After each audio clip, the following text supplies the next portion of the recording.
Welcome to Discover Indie Film. I'm your host, Jeff Howard, and I'm really happy to have filmmaker Arvid Eriksson with me. Hey, Arvid. Hello. All right, for those who didn't listen to the podcast before this one, I didn't use the term global citizen. I had it on the tip of my tongue for most of the talk, but I didn't. There wasn't a natural moment to put it in, so I'm going to start off right now by saying Arvid is a global citizen, born and raised in Sweden, university in London, and now down in the Southern Hemisphere in Auckland, New Zealand for your adult life. I think that qualifies you as a global citizen. Wow. I take it as a compliment. Me too. It's funny. I know there's some small-minded people on this world who think the global citizen thing is a negative. I'm like, why wouldn't you want to have seen the world and experienced it and have your mind open to more than just one culture? I'm very lucky in this regard. I think it's a great gift to be able to see the world from in different ways. Yeah. Absolutely. Okay, so this podcast, if you want to hear all about Arvid and his work, listen to the podcast before this one, because this one will be Arvid answering the Discover Indie Film 4 questions, which are favorite films, an underrated film, an overrated film, and a lesser-known film that people should seek out. But before I let him answer, I will do my last spiel, which is Arvid's film acknowledgements that won Best Short Film Art House Experimental at Filmvasion Los Angeles in 2021 is also in the Discover Indie Film TV series. So that is mostly available in the USA and UK on Amazon Prime Video. So you know how to use a VPN. Come on, I think people, Americans have no clue what a VPN is, but people outside do. So they don't need to. That's why. I know we never. Yeah, it's true. It's true. And I might try to use one to upload it as if I'm in Australia, but whole different story. I mean, breaking Amazon rules. I'm so scared. But anyhow, go to Prime Video, search for Discover Indie Film, go to season 6, and you will see Arvid's film acknowledgements, which is a wonderfully cinematic visual experience set to an engaging, with everything about it's engaging and entertaining. And you even get to see his cameo at the end. So highly recommended. Do that, give it 5 stars, be a nice person. And now I'm gonna shut the F up and let Arvid name his favorite films. Your favorite film, right? It's just such a hard task as anyone could, as everyone knows, because there are so many good films out there, and life is long, right? So you change with time, but I think I've got a good mix here. So.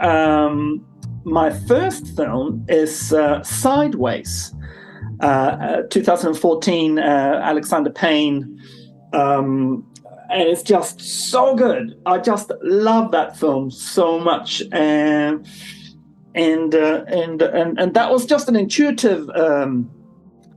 It just came to mind, if you know what I mean. So I asked myself, why do I love that film so much? And I think it's just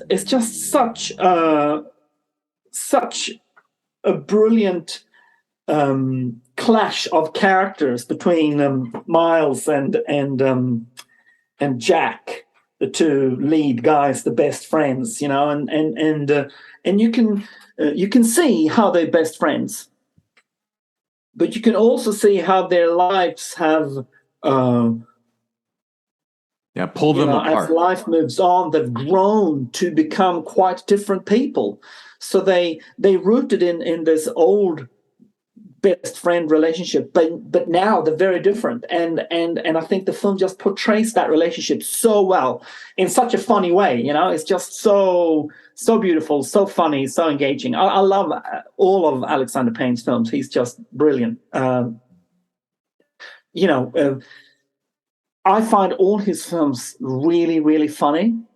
But I've spoken to some other people and they're like, oh, it's not comedy. And it's not comedy as such, but there's something just so cheeky. They're so cheeky. There's like there's an underlying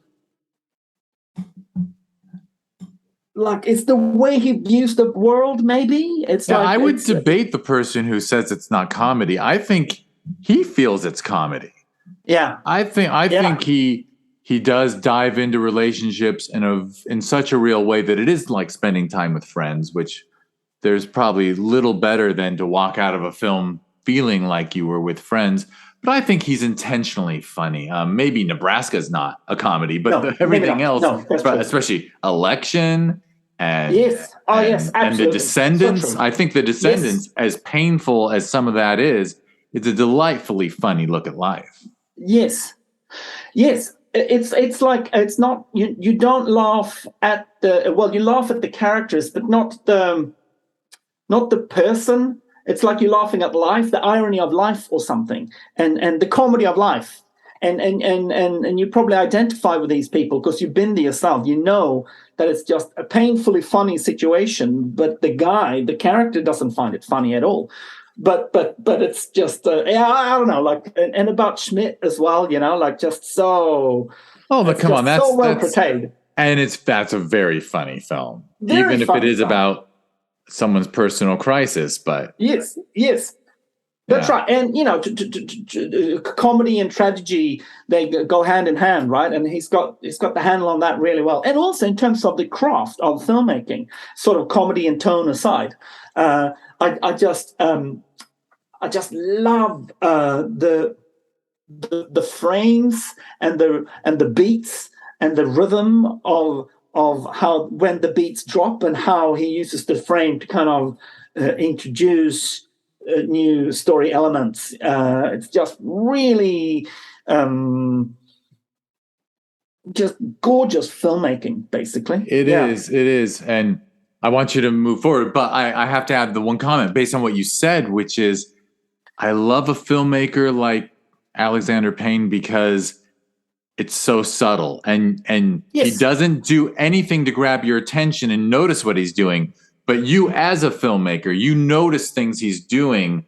But especially the first time you watch one of his films, you just watch the film and you're unaware of all the things he's doing to pull us in, pull us out. Exactly. The construct. It's like seamless. Yeah, he never gets in the way of the story.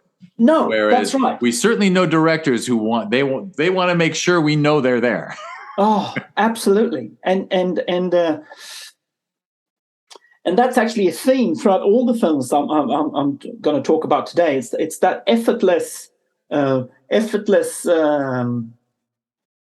construct. I mean, of course, films are constructed. Of course, they are. They don't just happen. But I love films where you don't see the scenes, where it's just Of course, everyone likes a film where you don't see the scenes, but yeah, the craft of filmmaking, which does segue beautifully into my next film, which is The Ice Storm, Ang Lee, 1997, which I also think is. I was debating this whether to include this film or not, but I just watched it last night, and I love that film, and it's just so well. I mean, the cast, of course, is amazing. Tobey Maguire, Christina Ricci, Elijah Wood, Kevin Kline, Sigourney Weaver, Kate Holmes, Joanna Allen, incredible people, and the way it's shot and the locations, like those 70s kind of or mid centuries rather villas, and it's just I love the world, but it's like such clever filmmaking and so gracefully spun, all these disconnected people, and the simmering undertones, like it's just so, it's thick with like a big underbelly of stuff. What's going on here? You can just feel it from the first frame, and it's all framed by this event, this ice storm, which is so orally pleasing with the sounds that he's done of the ice and the wheels of the train going, and the sparks and everything, and of course also visually with all the islets and everything, and to be able to spin all of those rather complex elements into something that feels so effortless. Like you don't have to work hard at all to absorb the film. It just rolls, and it just enters your brain in such a and you could never get that feeling or the world or the story or the ideas across in any other way. Like if you'd written as a book, it would be different. If it was a song, it'd be different. It's the medium. It's the height of the medium, possibly. I mean, I love Ang Lee. He's such a clever guy. He is an amazing filmmaker. My God, his list of films, the ones on the top of my head, are some films that, of course, look, it's as hard for me to do a top 3 or 5 list as it is Impossible. For anyone. But he has 3 or 4 films that and they're all very different, whether it's, Ice Storm or honestly, I think Life of Pi is like one of the great crowning achievements of cinema ever. Yeah. Yeah. And it's, And I'm glad to hear you acknowledge him, because I think he does get shorted a lot. Yeah. Yeah. I know what you mean. Yeah. Yeah. He's right up there. Absolutely. And another filmmaker who devotes his work to telling that story and creating that world, and doesn't need you to recognize, there's no Ang Lee hooks that he throws in every single film, right? There's nothing connecting those films to each other besides his name. So true. Other than like one common denominator is, I think, is that they're all like really, like the stories are really ambitious. They're always quite complex, multi-layered, and quite big. Like it's. I don't know. Oh yeah, I just meant that he doesn't. Scorsese's always going to give us that long tracking shot that goes through 4 sets at once, and Tarantino's always going to show us a woman's feet, and a lot of people have their signatures. And Ang Lee and Alexander Payne both are signatureless. They create. They don't bring anything that isn't needed, just to have their signature on it. That's right, and possibly a real, it's like they got such great control of the medium somehow. Like you feel like you're sitting solidly and comfortably at the tips of their fingers, and they just drive it with such precision. It's such a great ride, I agree completely. Okay, well, I think you want to share one more. Yes. So the third one is a bit different, and it's a Swedish film by a filmmaker called Roy Andersson, and the film is called Songs from the Second Floor, which is the first film out of a trilogy, and this one was the first one from 2000. I don't know if you've seen it, but it's I think this one, or possibly the sequel out of the trilogy, won Best Picture or Best something at the Venice Film Festival, possibly. But anyway, Roy Andersson is a really respected Swedish filmmaker with a unique take on the craft. He creates these almost static images, like the camera doesn't move. It's all about the mise-en-scène and the set.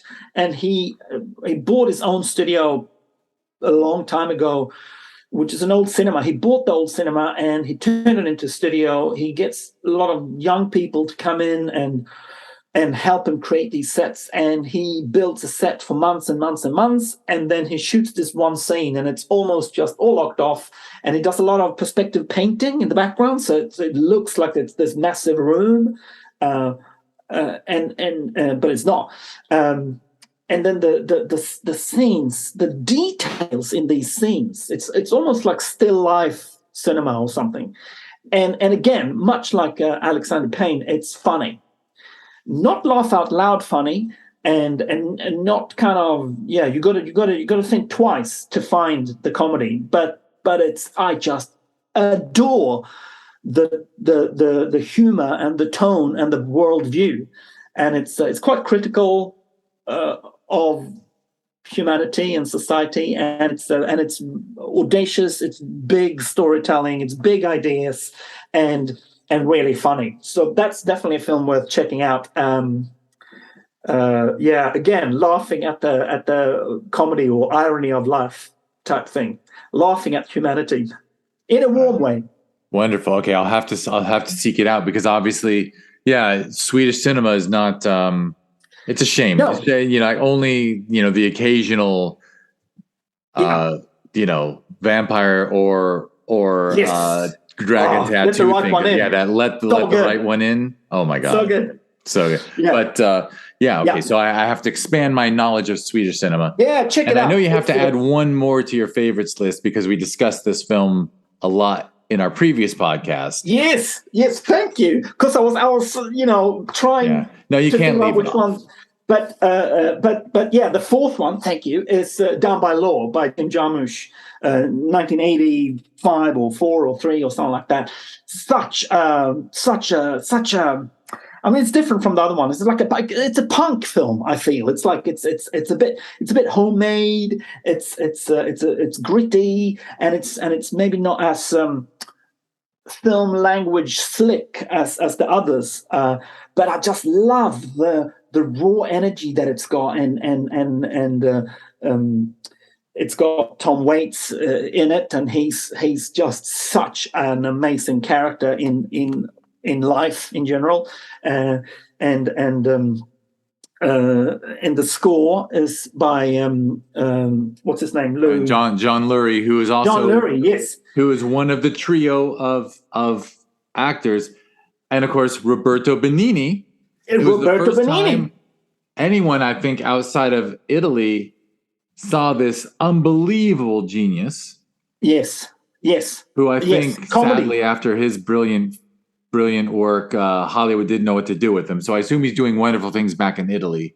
Yes. But, for the rest of my life, I will always remember his description to those other two men inside that jail cell of, I throwed a ball at him. I swear. He's got brilliant lines throughout. The whole film ends with this these three guys. They've been in jail. They bust out and escape, and then they leave the third musketeer, Benigni, with his girlfriend by some shack in the forest where he lives, and the other two walk off, right? And he says, what does it say? I wish you were here. It's just brilliant comedy. It's just so funny. It's so funny. I wish. I imagine this probably exists, but what I would give for an interview with those three about this film, because I can imagine Tom Waits was sitting there watching Benigni riff and thinking, I could go 3 hours without talking with this guy on set with me. Yeah. Just it feels like it's semi-improvised, right? It's got an amazing flow. The whole film it's almost like music, right? The whole film is so much about music. John Lurie and Tom Waits are both singers and musicians. That's right, and it's in New Orleans, which is such a musical type place as well.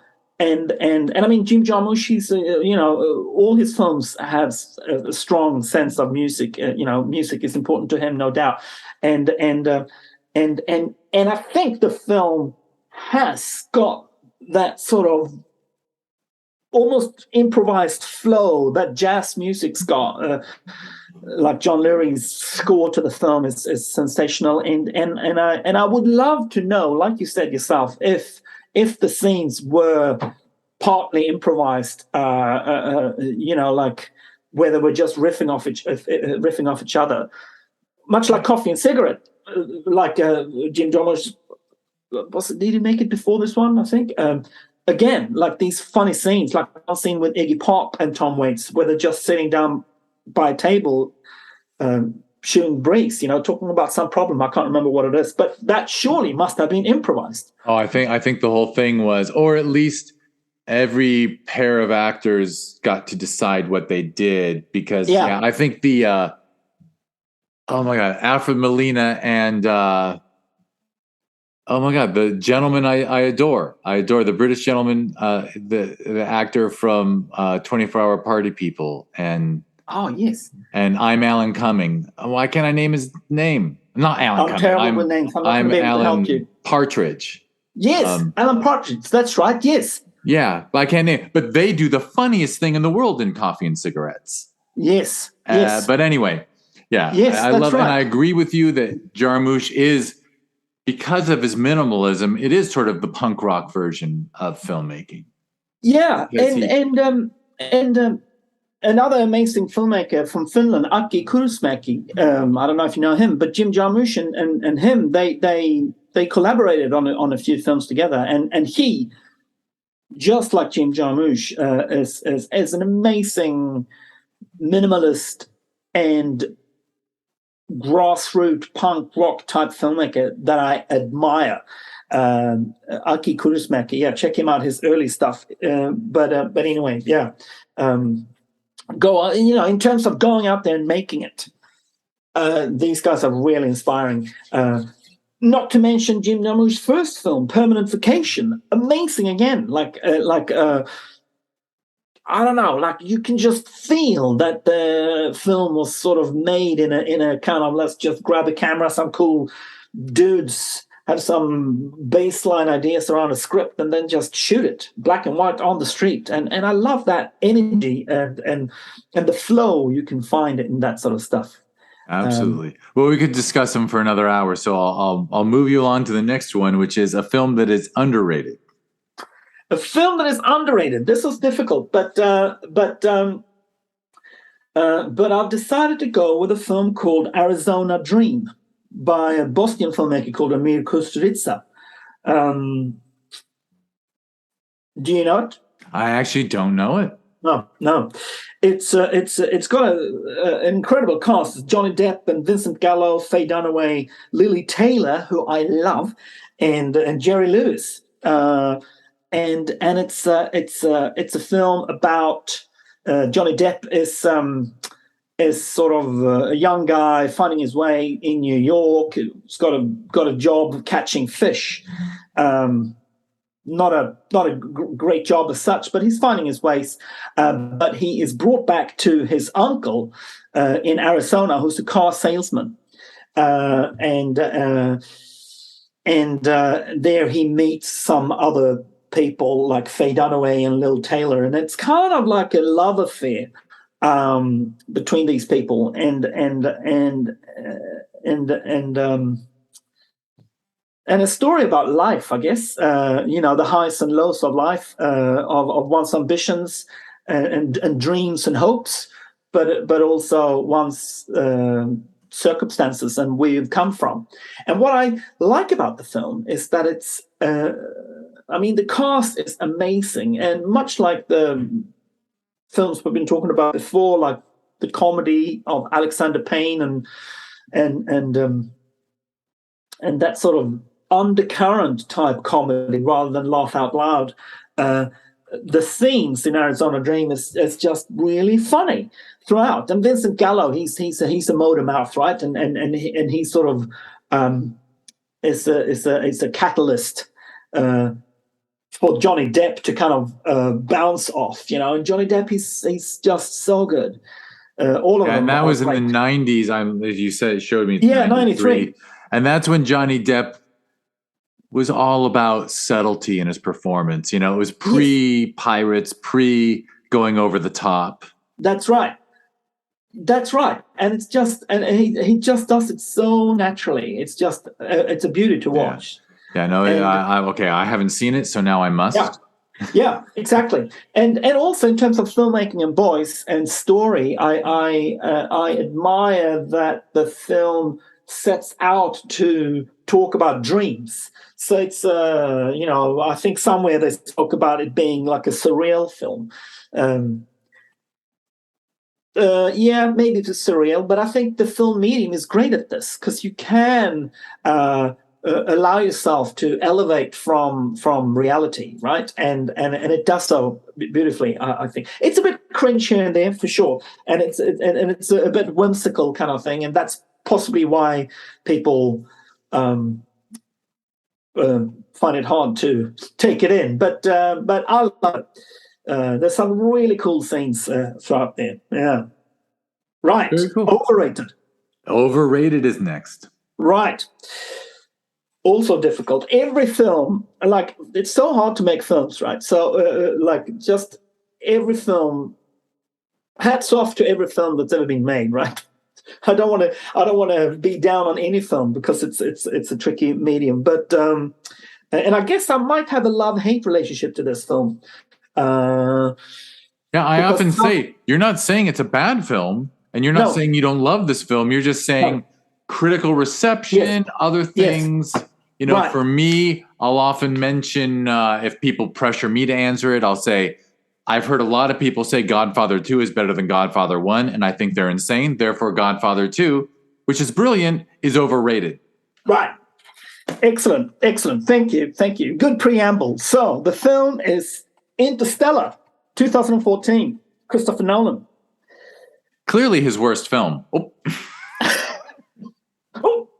I just covered my mouth because... Yeah. But yeah, Interstellar is one that didn't quite connect, I think. Yeah, it's just so... I mean, I love Christopher Nolan's relationship to time, and he allows his films to just be, infinitely challenging in what they are and what they try to say, and you can lose yourself in that, which I love. Like Tenet and Inception and all of that is really cool. But this one, I actually think it's Matthew McConaughey. Personally, I mean, I love him in True Detective and stuff, but he's just so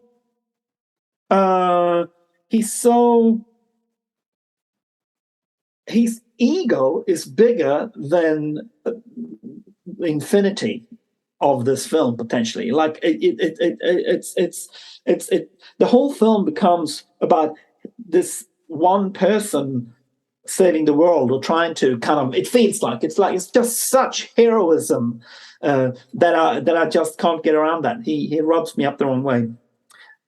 Fair enough. And I actually don't have a problem with him in it, but I still had trouble. And by the way, if you were to describe that film to me as a person who sometimes I think I should have studied astronomy in college, and because I think astronomy and the universe is probably the most fascinating thing in the world. I agree. I guess it is the world.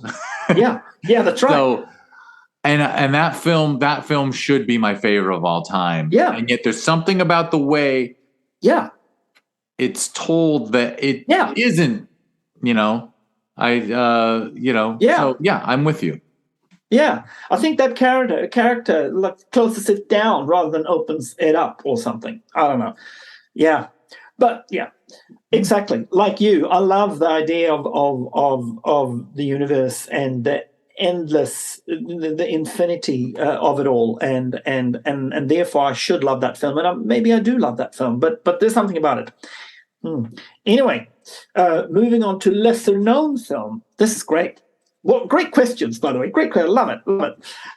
So I've picked this film called Stray. It's a New Zealand film by a filmmaker called Dustin Finlay. It's from 2018. And the producer's Desiree Armstrong, or one of the producers is Desiree Armstrong. She's an amazing producer who's done some really cool work here in New Zealand lately. So keep your eyes out for her because she's cool and lovely and got a great attitude to filmmaking.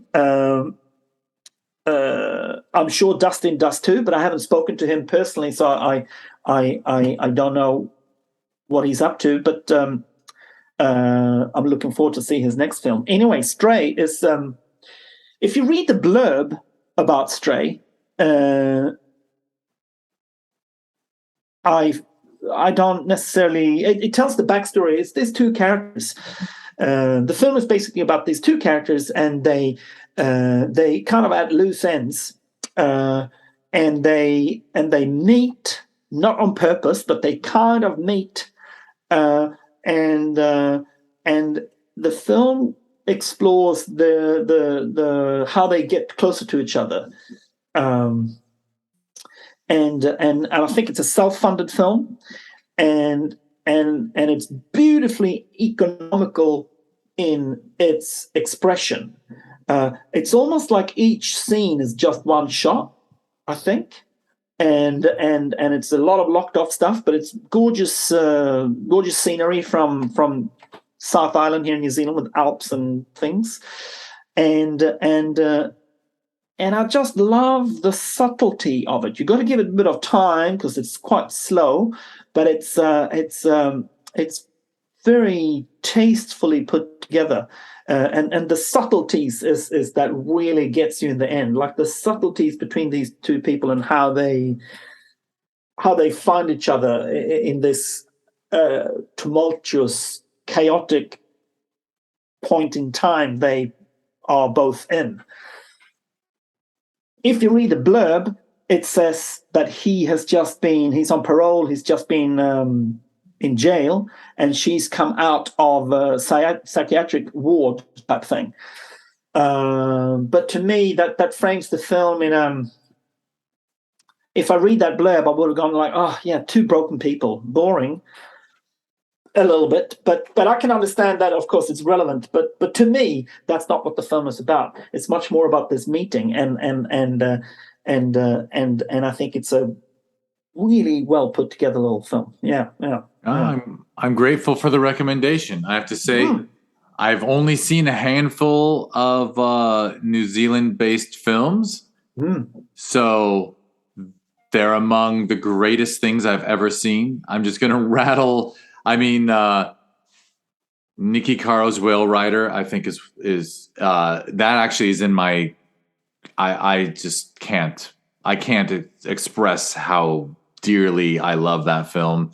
Yeah, and of course the Taika Waititi shit. When we go from What We Do in the Shadows to Boy to Hunt for the Wilder People, I just my fascination with either everything out of New Zealand is brilliant.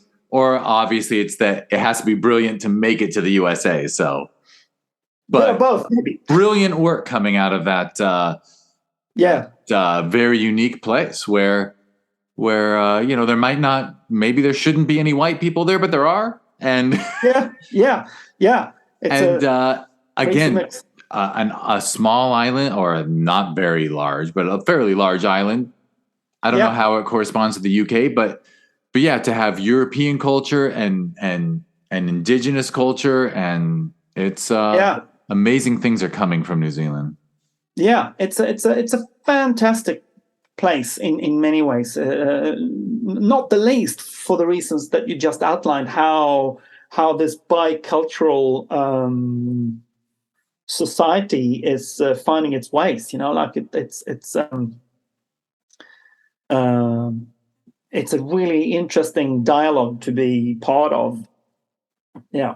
Absolutely.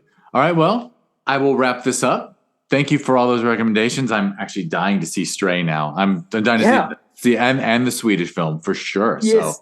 You've given me some homework. But the good news is just last night, my wife and I finished a binge actually of the American TV show Lost. She had never seen it, so I said, you should see Lost. So we binged our whole way through Lost over 3 weeks. Wow, well done. And now tonight I can watch some films again, maybe. Awesome.